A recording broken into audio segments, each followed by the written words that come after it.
சமீப காலமாக தமிழகத்தில் 35 முதல் 50 வயது பிரிவு நபர்களிடையே முதுமை காலத்திற்கு முன்பே வரும் இதய நோய் மற்றும் திடீரென ஏற்படும் மாரடைப்பினால் உயிரிழப்புகளின் எண்ணிக்கை மிகவும் உயர்ந்திருக்கின்றன.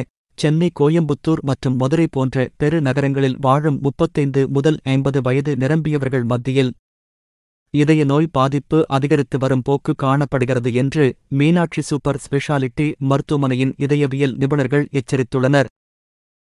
உலக இதய தினத்தையொட்டி மீனாட்சி சூப்பர் ஸ்பெஷாலிட்டி மருத்துவமனை இதயவியல் துறையின் தலைவர் மற்றும் முதுநிலை இன்டர்வென்ஷனல் நிபுணர்கள் doctor Ganesan, doctor Sivakumar, doctor Selvamani, doctor Sampathkumar, doctor Jayapandian, இதயவியல் துறையின் இணை மருத்துவ நிபுணர் doctor Thomas Xavier Paul Singh, இதய மயக்க மருந்தியல் துறையின் தலைவர் மற்றும் முதுநிலை நிபுணர் டாக்டர் குமார், இதய அறுவை சிகிச்சை துறையின் தலைவர் மற்றும் முதுநிலை நிபுணர் டாக்டர் கிருஷ்ணன், இதய அறுவை சிகிச்சை துறையின் முதுநிலை நிபுணர் டாக்டர் ராஜன் ஆகியோர் செய்தியாளர்களிடம் பேசுகையில் தங்களது கருத்துக்களை பகிர்ந்து கொண்டனர்.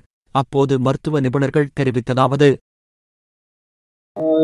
Every year September 29 World Heart Day அப்படின்ட்டு எல்லாருக்கும் ஒரு விழிப்புணர்வு ஒரு நிகழ்ச்சியை நடத்துறோம்.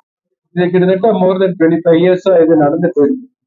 இது எதுக்காக வச்சிருக்கோம் அப்படின்னா, எல்லா பொதுமக்களுக்கும் எல்லாருக்குமே இந்த இருதய நோயை தடுக்கிற முறைகளை கொண்டு போகணும், இருதய நோய் வர்றதை குறைக்கணும் அப்படிங்கிறதுக்காக தான் இந்த வேர்ல்ட் ஹார்ட் டே பண்ணியிருக்கோம். இதுல இப்ப என்ன சொல்ல போறோம், என்ன சொல்ல வரோம் அப்படின்னா, இந்த எல்லா மக்களுமே இப்ப மாரடைப்பை தடுக்கிறதுக்கு என்னென்ன பண்ணணும் அப்படின்னா, பொதுவாக ஒரு 5 முக்கியமான விஷயங்கள் இருக்கு.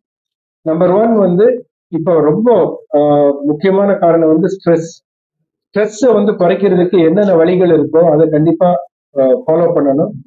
ரெகுலர் எக்ஸசைஸ் பண்ணணும். அதாவது பிசிக்கல் ஆக்டிவிட்டி ஒரு வாரத்துக்கு மினிமம் 150 நிமிஷமாவது நடக்கணும், அல்லது ஒரு மாடரேட் இன்டென்சிட்டி எக்ஸசைஸ் பண்ணணும். அதே மாதிரி உணவு பழக்கங்கள்ல இந்த ஜங்க் ஃபுட்ஸ் அப்படிங்கிறத விட்டுட்டு நிறைய இயற்கை fruits like fruits, vegetables, protein items நிறைய சேர்த்துக்கணும். கார்போஹைட்ரேட் இந்த கொழுப்பை கொஞ்சம் குறைச்சிக்கிறது எப்பவுமே நல்லது. அது பேலன்ஸ்டு டயட் இருக்கு, அந்த அட்வைஸை ஃபாலோ பண்ணணும். யாருக்காவது சுகரு, பிபி அல்லது உடல் பருமன், ஒபிசிட்டி இதெல்லாம் இருந்துச்சுன்னா அதை கரெக்டா செக் பண்ணி அதுக்கு வைத்தியம் பண்ணிட்டா மாரடைப்பு வர்ற வாய்ப்புகளை கிட்டத்தட்ட 80-90% தடுத்துடலாம். இன்னும் மெயினானது என்ன, இப்ப மாரடைப்பு வந்துருச்சுன்னா அதுக்கு என்னென்ன வைத்தியம் பண்ணணும், என்ன பண்ணணுங்கிறது ரொம்ப முக்கியமானது. பொதுவா இதெல்லாம் வசதிகள் இருக்கக்கூடிய இடத்துக்கு போகிறது தான் நல்லது. இப்போ மாரடைப்பை ட்ரீட் பண்றக்கூடிய வசதிக்கு இப்ப இந்த காலத்துல கேத் லேப்னு ஒரு கருவிகள் இருக்கணும். அதே மாதிரி கேத் லேப் ஒர்க்கிங்ல இருக்கணும். ஒரு நாளுக்கு 24 மணி நேரமும் வாரத்துல 7 நாளுமே கேத் லேப் ஒர்க் ஆகிட்டு இருக்கணும். உடனடியா போய் ஆன்ஜியோ பண்ணி இந்த பிளாக் சரி பண்ணினோம்னா ரிசல்ட்ஸ் ரொம்ப நல்லா வரும். ஸோ அந்த மாதிரி இடத்துக்கு நம்ம போய் ரீச் ஆகணும்.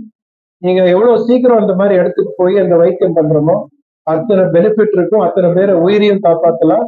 உங்களோட அந்த ஆஃப்டர் த ட்ரீட்மெண்ட் அவுட்கம்ஸும் நல்லா இருக்கும்.